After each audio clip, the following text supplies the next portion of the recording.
약 한 달 전에 5월 10일에 있었던 윤석열 대통령의 취임사를 보았습니다. 참으로 온 국민들에게 감동이 되고 희망을, 새 용기를 안겨주는 취임사였습니다.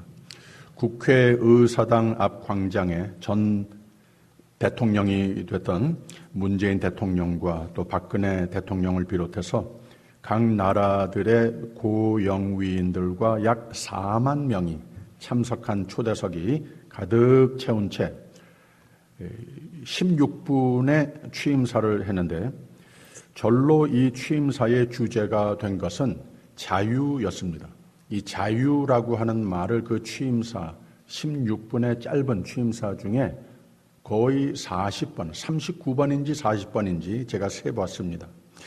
지난 몇 년 동안 그리고 아직도 자유를 위협하는 사회적 이슈들을 언급했습니다. 자유는 인간의 가장 기본적인 필요이자 또 하나님의 뜻임을 우리는 알기 때문에 자유가 위협을 받거나 결핍된 사회는 국민들이 불안을 경험할 수밖에 없다고 하는 거죠.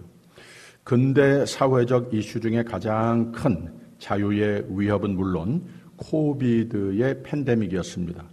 대단한 위기였습니다. 이 엄청난 난제를 의료계의 혁신적인 노고로 또 국민들의 협조로 잘 이겨냈고 앞으로 더욱 희망적인 이슈가 됐습니다. 또 좀 더 오래된 자유를 위협한 이슈는 지구 기후 변화와 환경 오염 위기, 그리고 전 세계의 식량과 에너지 위기였습니다. 오늘 세대의 큰 과제가 아닐 수 없습니다.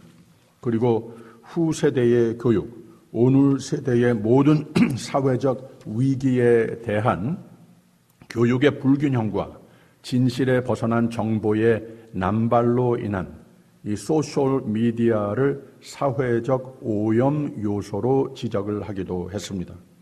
이런 모든 사회적 이슈와 자연 재해의 난제들은 인류 사회의 어두운 그림자가 됐다고 그랬습니다. 자유의 위협 요소들이 됐다고 하는 거죠. 그리고 나라의 정치 시스템의 지성주의에서 벗어난 문제가 사회의 자유를 위협했다고 지적을 했습니다. 의지나 감정보다는 사회의 리더들은 지성을 중요시하는 지적인 정신, 정책 활동이 타협된 사회는 그 국민들의 평안과 자유를 위협하여 온 사회가 불안하게 된다고 하는 뜻입니다. 반지성주의의 정체 시스템 아래의 사회는 소통과 조화와 화합이 무너짐으로 자유를, 희망을 희박하게 만든다고 하는 말입니다.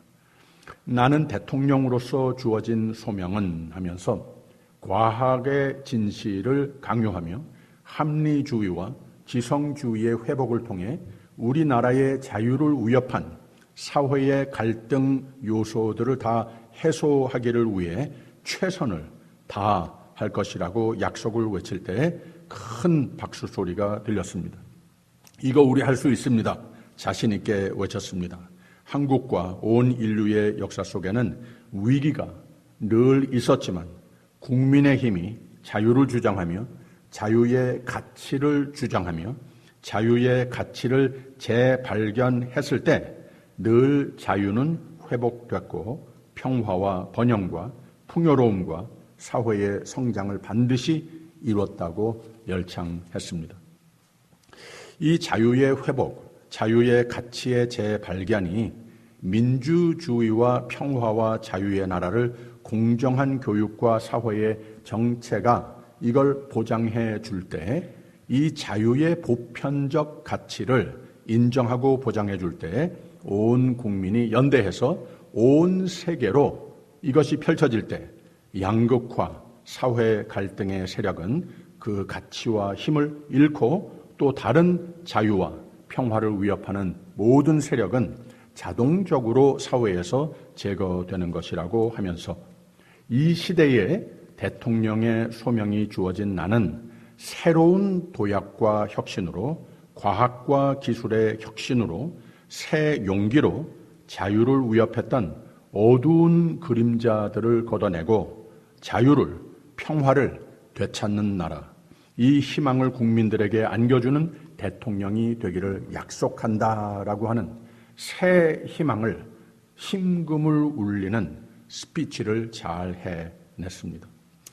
저는 이 취임사를 들으면서 왜 온 나라에 새 희망이 되고 새 용기와 힘이 되는 연설이 됐는가 생각하면서 자유 얘기를 많이 했기 때문에 자유 얘기를 만족하게 시원하게 해줘서 그렇다고 생각이 됐습니다. 자유의 꿈을 품고 임기를 시작하시는 윤석열 대통령을 위해 교회는 축복하며 기도해야 되겠습니다. 자유는 새로 취임하는 한 나라의 대통령의 약속만이 아니지요. 하나님의 마음입니다. 미국의 3대 대통령이 됐던 토마스 제퍼슨은 그의 취임사에서 I will have eternal hostility toward all forms of tyranny 라고 외쳤습니다. 나는 모든 종류의 억압에 대해서는 불멸의 적이감을 선언한다라고 자유는 인간의 본능적이고 하나님의 뜻과 계획으로 모든 인간과 사회의 본질상 권리라고 하는 뜻입니다. 자유의 가치는 인간의 권한이고 하나님의 뜻이라고 하는 말입니다. 그래서 하나님은 애굽의 억압에 돼 있는 하나님의 백성을 모세를 보내서 출애굽시킨 겁니다. 자유가 귀중하기 때문에 그렇습니다. 이 자유의 가치를 마음에 품으신 하나님의 속성을 출애굽기 3장에 잘 표현했습니다. 여호와께서 가라사대 내가 애굽에 있는 내 백성의 고통을 정령이 보고 그들이 간역자로 인하여 부르짖음을 듣고 그 우고를 알고 즉 내가 그들의 억압을 두 눈으로 그냥 보기만 하지 못하겠다 하신 말씀입니다. 그래서 내가 내려와서 그들을 애굽인의 손에서 건져내고 그들을 그 땅에서 인도하되 아름답고 광대한 땅, 젖과 꿀이 흐르는 땅, 즉 자유와 평화와 풍성함과 행복의 삶으로 인도하여 내리라. 마음을 하나님께서는 정하셨다고 하는 말입니다. 애굽 사람이 그들을 괴롭게 하는 학대도 내가 보았으니 내가 인도하여 내리라. 하나님의 뜻은 자유라고 하는 말씀입니다. 그래서 모세를 보내서 많은 우여곡절 끝에 극적인 출애굽 사건, 불기둥, 구름기둥으로 인도해 내셨습니다. 홍해를 가르시고 자유의 길로 인도해 주셨습니다. 자유라고 하는 말은 하나님의 구약에서 말하는 생명의 삶, 구원의 역사를 가리키기도 합니다. 그런데 자유가 귀해서 하나님은 선택한 백성을 반드시 자유로 인도하시는 하나님이신데 이 하나님을 잘 믿고 잘 순종하고 잘 따르는 이 자유의 가치를 타협하거나 잊거나 옛 삶을 그리워하는 모습은 없어야 되겠는데 이 하나님을 잊지도 않거니와 오늘도 내일도 영원토록 참 자유는 하나님의 뜻, 하나님의 기적의 손길로 주어진 것이고 하나님의 뜻 안에서 변함없는 믿음과 순종으로 사는 것이 자유와 풍요로움, 하나님의 축복의 손길을 확인하는 원리인데 사람이 자꾸 이 원리, 믿음, 순종은 잊어버리고 자유의 가치는 중요치 않게 여기고 오히려 자꾸 무언가 세상에 묶여 있던 삶을 그리워하고 돌아가고 싶어하고 자꾸 돌아가는 모습이 답답하셔서 자유를 주시지만 자유가 어떻게 비롯된 것인가를 잊지 말라고 40년 동안 거쳐서 훈련하신 이스라엘의 역사의 장이 40년 광야의 생활이었었다고 하는 말입니다. 왜 그렇게 하셨는가? 사람은 믿음을 쉽게 버리기 때문에 그렇습니다. 사람은 자유의 가치를 쉽게 잊어버리게 쉽게 약속하게 생각하기 때문에 그렇습니다. 예수님은 너희가 내 말에 거하면 참 내 제자가 되고 진리를 알지니 진리가 너희를 자유케 하리라. 이거 자꾸 잊어버린다는 거예요. 이 자유의 가치를 잊고 답답한 것이 조금 힘들다고 내가 원하는 대로 내가 기대한 대로 지금 당장 안 보이고 안 주시고 안 이루어진다고 이스라엘 백성들은 하나님을 원망하고 잘 해보려고 하는 모세를 원망하고 그랬습니다. 오늘 말씀의 주석입니다. 사람은 믿음에 대해서 종종 인색합니다. 좀 간사한 면이 있습니다. 대부분 사람들은 평소에 불평을 많이 합니다. 감사보다 만족보다 불만을 더 잘합니다. 하나님의 신실하심을 의심할 때도 있습니다. 하나님의 섭리하심을 의심할 때도 있습니다. 그러니까 사람을 실증내고 원망하고 떠나려고 하는 것은 아주 쉽지 않겠습니까? 그러니까 대놓고 눈에 보이는 모사에게 해대는 겁니다. 성서의 진리라고 하는 것은 정말 놀랍습니다. 이스라엘 민족과 그 광야에서의 경험 속에 현 시대의 신앙인의 갈등과 또 그 불신을 벗어날 수 있는 비결을 찾아볼 수 있습니다. 이 불만을 벗어날 수 있는 비결을 찾아볼 수 있습니다. 즉 우리의 불평하는 모습, 홍해를 건넌 후에 이스라엘 민족들의 불평하는 모습과 흡사하지 않습니까? 이스라엘 민족은 하나님이 늘 이전에 기적으로 살려주셨는데도 이 억압 속에 살면서 참 꿈과 같았던 것이 자유 아니었겠습니까? 근데 자유의 길로 나서서 조금 내가 기대했던 것과 달라졌다고 시시때때로 불평을 하고 은혜의 기억력이 좋지 않았습니다. 금방 잊어버렸습니다. 그래서 오늘 우리도 왜 늘 불만과 불평이 있는가? 그러지 않아야 되겠는데, 항상 해피해야 되겠는데, 항상 모든 지각에 뛰어난 평강으로 채우는 사람이 믿음의 사람이라고 그랬는데 왜 그런가? 은혜를 너무 쉽게 잊어버려서 그렇습니다. 하나님께서 주신 생명의 삶의 구원의 가치를, 자유의 가치를 너무 쉽게 잊어버립니다. 오늘 말씀은 이스라엘의 불평하는 모습과 하나님의 은혜, 하나님의 인내로 그래도 필요한 것을 채워주신 이 두 가지 모습이 나란히 병렬된 것을 우리에게 보여주고 있지 않습니까? 24절 보면 백성이 모세를 대하여 원망하여 가로되 우리가 무엇을 마실까 하매라고 그랬습니다. 그 옛날이나 오늘이나 사람들의 그 인색한, 믿음에 대해서 인색한, 너무나도 하나님에 대해서 눈에 보이면은 오케이, 나 원하는 모습이 됐으면은 오케이, 그렇지 않으면은 그저 불평불만하는 그런 모습을 보여주고 있습니다. 25절 보면 모세가 가로되 부르짖었더니 여호와께서 그에게 한 나무를 지시하시니 그가 물에 던짐에 물이 달아졌더라. 거기서 여호와께서 그들을 위하여 법도와 율례를 정하시고 그들을 시험하실세라고 그랬습니다. 그래서 역설이지만 이 본호퍼 목사의 말이 맞습니다. 은혜의 가치를 깨닫고 누리는 삶이 되기 위해서는 은혜의 대가를 치러야 하는 것이다. 그래야 은혜 속에 살 수 있는 것이다. 역설적이지만 이 은혜라고 하는 것은 free, 거저 주는 것인데 이 은혜에 대한 대가가 분명히 있다고 하는 거예요. 이 말씀을 26절에서 하셨습니다. 이걸 좀 가르쳐 주시려고 하는 겁니다. 가라사대 너희가 너희 하나님 나 여호와의 말을 청종하고 나의 보기에 의를 행하며 내 계명에 귀를 기울이며 내 모든 규례를 지키면 내가 애굽 사람에게 내린 모든 질병에 하나도 너희에게 내리지 아니하리니 나는 너희를 치료하는 여호와임이니라 라고 그랬습니다. 하나님이 누구이신지 분명히 알라고 하는 거예요. 당신들이 누군지 분명히 알라고 하는 겁니다. 하나님이 하시는 일이 무엇인지 분명히 알라고 하는 겁니다. 그것이 내 삶에 유효하기 위해서 내가 하여야 할 일이 분명히 있다는 거예요. 그 은혜가 내 삶에 유효하기 위해서 분명히 치룰 대가가 있다고 하는 겁니다. 저 워싱턴 DC의 한국 전쟁 기념 메모리얼의 벽에는 Freedom is not free 라고 했습니다. 이 말도 참 역설적이죠.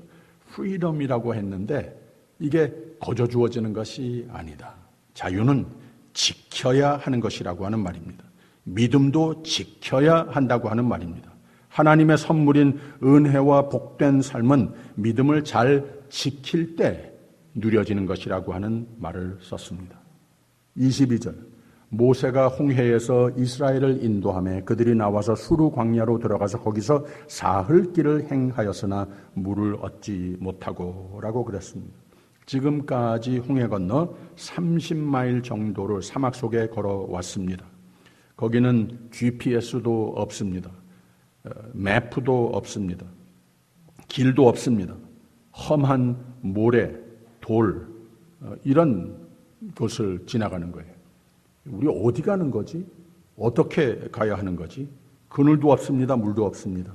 이거 우리가 잘 따라 나선 건가? 의심을 하기 시작을 한다는 거죠. 23절. 마라에 이르렀더니 그곳 물이 써서 마시지 못하겠으므로 그 이름을 마라라 하였더라 라고 그랬습니다. 와, 물이다 했는데 결국 마라의 물은 써서 못 마십니다. 얼마나 더 화가 났겠습니까? 못 참고 모세에게 해대는 겁니다. 24절. 백성이 모세에 대하여 원망하여 가로되 우리가 무엇을 마실까 하매 라고 그랬습니다. 이 사람들이 이렇다는 거예요. 해도 너무할 때가 많다고 하는 거죠. 이 상징적 용어가 두 가지가 나오지 않습니까? 물. 이 성경에 물이라고 하는 말이 나올 때에는 생명 그 자체를, 생명을 지탱해 주는 그것 자체를, 그래서 예수님께서 마르지 않는 그 속에서부터 솟는 샘물이 바로 내가 너에게 주는 것이다 라고 말씀하시지 않았습니까? 이 물은 생명을 상징합니다. 우리 모두의 인생에 꼭 없어서는 안 될, 그리고 또 목표, 이런 여러 가지 기대하는 것, 바라는 것, 이런 것들을 상징하지 않습니까? 근데 쓴맛이라고 하는 말은 또 역시 상징적인 의미가 있는데 우리 기대에 어긋나는 것들, 실망하는 것들, 내가 열심히 했는데 이 정도밖에 안 됐느냐, 쓴맛, 이런 것을 우리가 경험합니다. 교훈이 분명히 있는데 하나님은 인간에게 필요한 것들을 늘 공급해 주시되, 잘 들어보세요. 절대로 인간의 교만성은 키우지 않습니다. 절대로 하나님을 잊게 하지는 않으십니다. 그것이 만족해서 하나님의 은혜로 비롯됐다고 하는 그 원리를 잊지 않게 하신다는 거죠. 꼭 하나님이 관여하시고 하나님이 주관하시고 하나님 계획하시고 하나님 축복하심의 하에 내게 능력 주시는 자 안에서 내가 모든 것을 할 수 있느니라 라고 하는 신앙 고백을 하면서 하나님을 항상 확신하면서 사는 것을 원하신다고 하는 거예요. 이 고백이 있을 때 인생의 쓴맛들은 우리가 당연히 하루 걸러 한 번씩은 경험하게끔 되어 있는데 그거 다 단맛으로 바꿔놓으신다고 하는 겁니다. 가정적으로, 사업적으로, 교회적으로, 건강상 잘 되다가도 기도로, 하나님의 섭리로, 하나님의 축복으로 주님의 영광을 위해서가 아니었을 경우 쓴맛을 가져오는 경우들이 많다는 거예요. 그리고 쓴맛 안 가십니다. 다시 25절의 첫 부분에 모세가 여호와께 부르짖었다니, 이 말이 참 중요합니다. 이 백성들은 할 줄 몰랐지만 백성을 대표하는 모세는 하나님께 기도로 매달렸다는 거예요. 백성의 대신으로 모세가 여호와께 부르짖었더니 무슨 부르짖음이 있었겠습니까? 무슨 기도를 했겠습니까? 불평, 불신, 하나님 죄송합니다. 우리 용서해 주세요. 하나님이 우리의 자유의 길로 인도하셨으니 여기서도 또 기적을 베푸실 줄 믿습니다.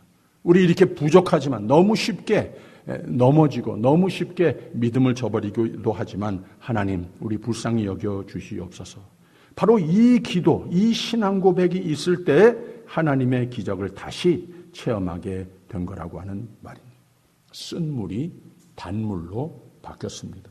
그래서 이 경험을 하게 하고 그들을 시험하시고 올바른 신앙으로 올바른 인생을 이제부터 쌓아가라고 가르치신 말씀이 26절입니다. 다시 읽습니다. 가라사대 너희가 너희 하나님 나 여호와의 말을 청종하고 나의 보기에 의를 행하며 내 계명에 귀를 기울이며 내 모든 규례를 지키면 내가 애굽 사람에게 내린 모든 질병의 하나도 너희에게 내리지 아니하리니 나는 너희를 치료하는 여호와임이니라. 올바른 신앙관이란 별다른 것이 아닙니다. 바로 이겁니다. 하나님을 늘 의식하고 하나님 때문에 내가 지금까지 살아왔고 오늘도 미래도 이 세상 떠나는 날까지 하나님 때문이다. 하나님 은혜, 오직 은혜이다. 이 신앙 고백으로 살라고 하는 말입니다. 그러면서 약속을 하십니다. 계속해서 보호해 주리라. 그야말로 오아시스로 인도하십니다. 27절에는 그들이 엘림에 이르니 거기 물샘 12과 종려 70주가 있느니라. 거기서 그들이 그 물 곁에 장막을 지니라 라고 그랬습니다. 오아시스를 만나서 좋기도 하겠지만 여기도 역시 상징적인 말씀이 있습니다. 12이나 70이나 3이나 또 40이나 성경에 나오는 숫자들은 상징적인 의미가 완전성을 상징하고 있습니다.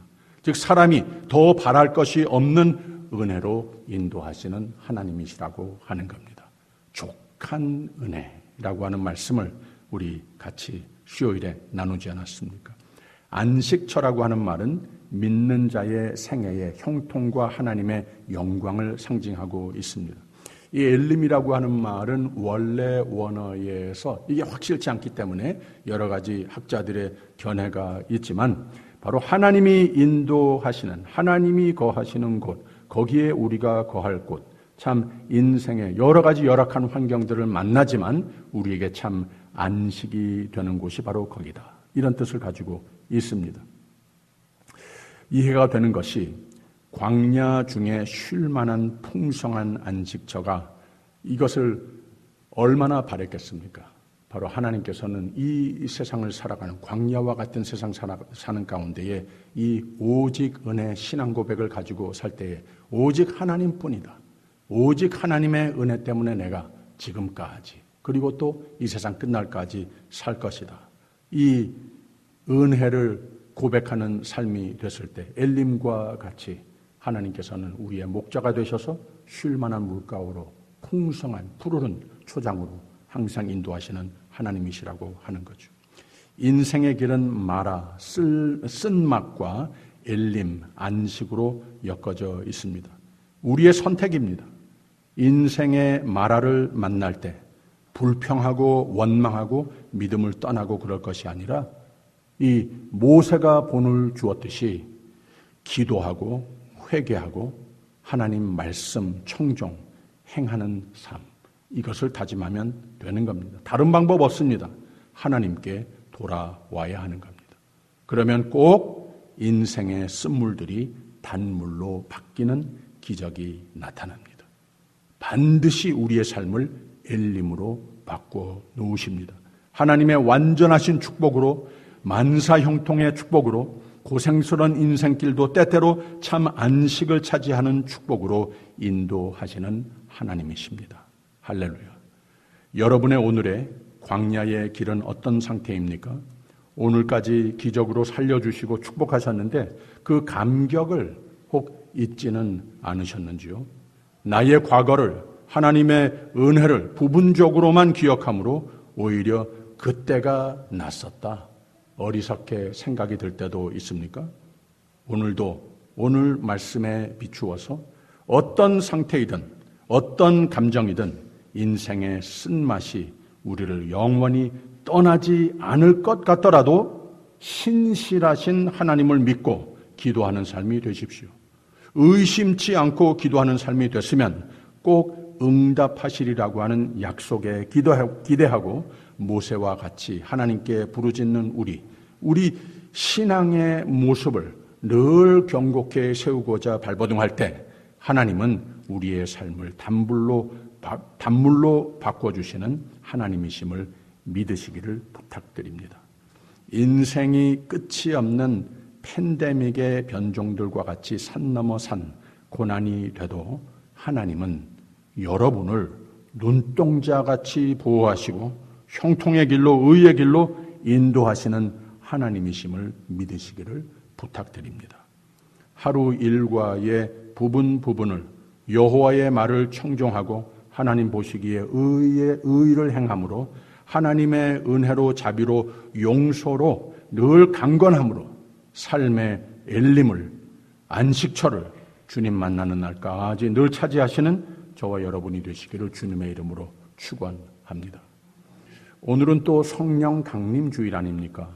성령 강림 주일은 금요일 아침에 말씀을 나눴지만 하나님의 사람들이 세상의 모든 억압과 우리를 두렵게 하는 모든 일들을 맞서 이기고 예수 그리스도 안에 참 진리와 자유와 생명의 삶을 누리라고 예수님 약속하신 대로 성령이 오심을 경축하는 날입니다. 성령 강림절은 단 하루가 아니라 오늘부터 시작을 해서 거의 한 해의 반을 이루는 긴 계절이 되기도 합니다. 그래서 펜테코스트 시즌이라고 말합니다. 교회력으로는 성령 강림 계절이라고 부릅니다. 왜 성령 강림 계절이 그리 긴가? 인간은 뭐니 해도 하나님이신 성령께서 내 마음과 삶을 충만케 지배하고 주인이 되셔서 어리석은 인간이 하나님의 뜻에 벗어나는 삶, 생명의 삶을 잃고 쓴맛 같은 인생, 주 안에서의 자유를 잃는 일이 없도록 하나님이 우리의 마음과 생각, 선택의 삶의 열매가 다 하나님 주관하시는 삶이 되어야 하겠기에 우리가 이걸 잘 못하니까 이렇게 긴 계절을 통하여 빗나간 우리의 마음과 꿈과 삶을 다시 하나님 정하신 생명의 삶의 정도에 맞추는 삶을 이걸 잘 해야 하기 때문에 우리에게 이런 긴 성령 강림 계절을 주신 겁니다. 쉽지 않다는 거죠. 창세 때부터 마귀는 하나님과 사람 사이에 자꾸 끼어드는 분열의 영이라고 하지 않았습니까? 우리의 마음이라고 하는 공간은 하나님과 사탄의 전쟁터입니다. 하나님의 뜻과 마귀의 회방의 영과 사이의 전쟁터라고 하는 말입니다. 그래서 우리의 마음은 잘 지켜야지, 싸워서라도 이겨야지, 잘못하면 우리의 마음과 삶을 악의 세력에 빼앗깁니다.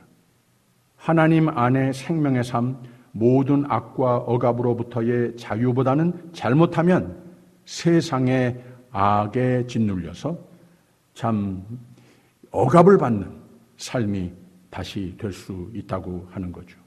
복된 인생이 쓴맛과 같이 될 수 있다는 말입니다. 그래서 성령 강림 계절, 훈련 계절이라고 말할 수 있겠습니다.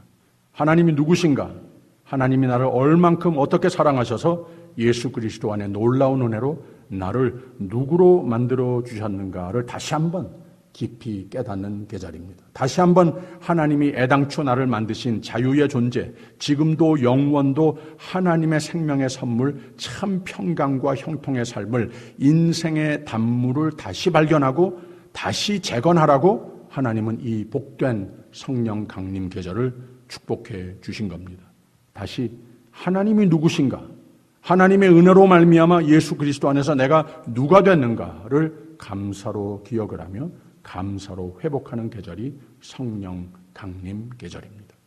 처음에 성령 강림 주일이 어떤 날이었습니까? 무슨 일이 생겼습니까? 첫째, 성령은 예수님이 약속하신 바입니다.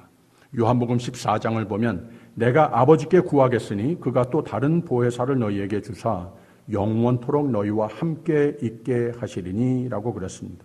그래서 성경을 세 부분으로 크게 나눈다면 구약은 하나님이 세상을 이처럼 사랑하시는 하나님을 계시했는데 하나님이 직접 사람들을 만나 돌보시고 하나님의 뜻을 일러주시고 누누이 하나님 사람들을 생명의 삶으로 인도하시고 악의 길을 막으시고 빗나간 세대로 하나님께 돌아오게 하시고 선으로 복 주시고 악은 막으시는 하나님이 직접 모든 것을 관여하시는 하나님을 보여주십니다.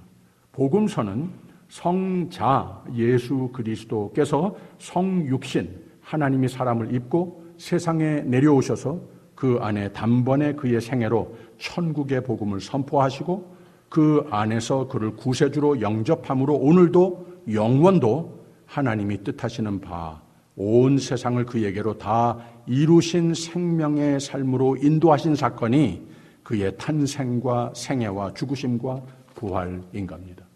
우리는 오직 그를 나의 구세주로, 즉 예수의 생애와 십자가와 부활은 나를 구원케 위하심을, 하나님이 세상을 이처럼 사랑하심을 깨닫고 믿음으로 그 선물을 그냥 받을 때 천국으로 이어지는 천국적인 삶으로 들어가는 것이라고 하는 말입니다. 이게 예수 그리스도의 지상 목회의 복음서의 증거가 되는 겁니다. 그리고 그 다음에 나오는 사도행전은 사도들의 행적을 기록한 책이지만 사실은 성령 행전이라고 말할 수 있는 것이 드디어 예수님께서 약속하신 성령이 이번에는 우리의 마음과 생각과 삶을 지배하셔서 하나님이 내 안에 들어오셔서 모든 성도의 삶을, 하나님 뜻하시는 바에 참 자유의 삶을, 평강의 삶을 재건해 갈 수 있도록 하나님이 계획하시고 예수님이 약속하신 성령 행전의 시대가 전개된 것이라고 하는 말입니다. 그래서 사도행전 이후로 모든 서신 그리고 오늘에 이르기까지 성령이 마음과 삶을 지배한 사람들로 인해서 교회사가 2000년 연속된 것이고, 세상은 변하여도, 세상은 타락해도, 세상은 악해서 자유와 생명과 평화를 파괴하는 일이 많아도 믿는 사람들, 말씀으로 변화를 받아 성령으로 충만케 채운 사람은 세상의 환경과 여건과 상관없이 천국의 확신으로도 살지만 오늘 이미 환경과 세상의 변함, 악함과 상관없이 오늘 이미 천국의 삶을 살기 시작한 사람들이라고 하는 말입니다. 그래서 교회란 원어의 말은 에클레시아라고 불러내음을, 세상에서 불러내어 영원으로 천국으로 이어지는 그 삶의 영역으로 이미 들어왔다, 그 사람들이다, 그 사람들이 교회다, 교인이다 라고 하는 말을 에클레시아라고 그랬습니다. 믿음의 사람을 일컫는 말입니다. 그런데 이게 나냐라고 하는 말입니다. 내가 성령으로 마음과 삶으로 채워져서 그의 도우심으로 예수 그리스도를 내 구세주로 진정 믿고 진정 그를 따르는 삶이 이게 나냐는 말입니다. 흔히 사도행전 29장이라고 하는 말로 성령의 행전은 성경에서 끝나는 것이 아니라 사도행전 이후 모든 서신서, 교회사, 오늘에 이르기까지 성령께서 역사하시는 그 일이 교회를 이루었고, 교회를 아름답게 세우고, 교회답게 세우고, 성도를 세상과 상관없이 믿음으로 하나님의 족한 은혜를 입고 성령이 역사하심으로 불멸의 자유와 생명과 평화를 이루는 삶이 되는 것인데, Is this me? 내가 거기 포함, 내가 불러내음을 받은 그게 나냐고 하는 말입니다. 긍정의 답, 자신 있게 할 수 있다면 Yes, that's me 라고 대답할 수 있다면 참으로 축복받으실 일입니다. 그러나 글쎄요, 옛날에는 그랬는데 지금은 좀 인생이 쓴맛으로 많이 변했습니다. 잘 모르겠습니다. 이렇게 대답을 하여야 한다면, 그래서 이렇게 긴 성령 강림 계절을 우리에게 축복해 주신 겁니다. 우리도 믿음의 삶, 승리의 삶, 복된 삶, 천국 확신, 천국 누리는 삶이 되라고 성령 강림 계절 우리에게 축복해 주십니다. 하나님께서 내 삶을 붙들고 하나님께서 하실 일이 있기 때문에 이번 해도 신실하신 하나님의 계획 속에 반년이 되는 성령 계절을 우리에게 축복하여야 해 주셨다고 하는 말입니다. 우리는 무엇을 하여야 하나? 성령이여 강림하사 나를 감화하시고 애통하며 회개할 마음 충만하게 하옵소서. 예수여 비오니 나의 기도를 들어서 애통하며 회개할 마음 충만하게 하소서. 찬송하는 삶이 됐으면 된 겁니다.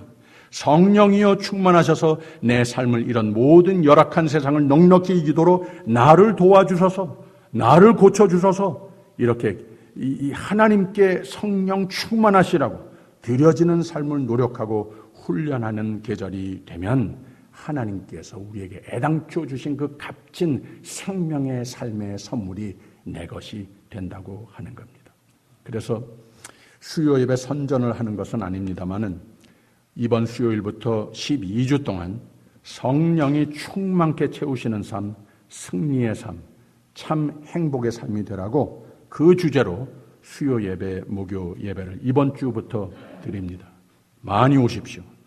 우리 모두 성령 충만하심으로 참으로 복된 삶을 쓴맛을 단물로 바뀌는 인생을 재건하는 시간들이 반드시 될 겁니다.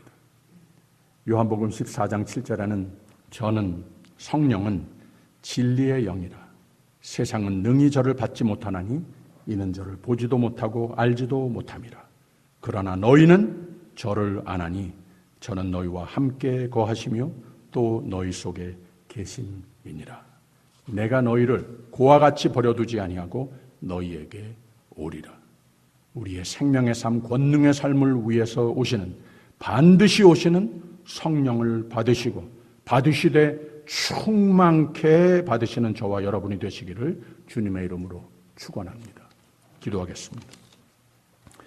사랑의 하나님 아버지, 이 복된 성령 강림 계절을 축복하시니 하나님의 자비와 은혜를 감사드립니다.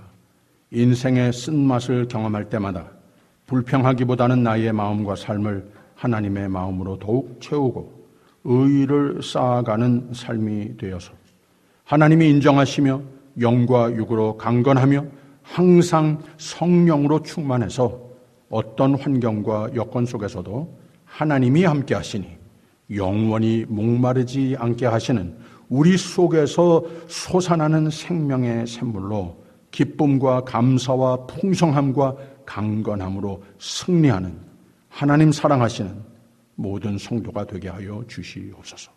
예수님 이름으로 기도합니다. 아멘.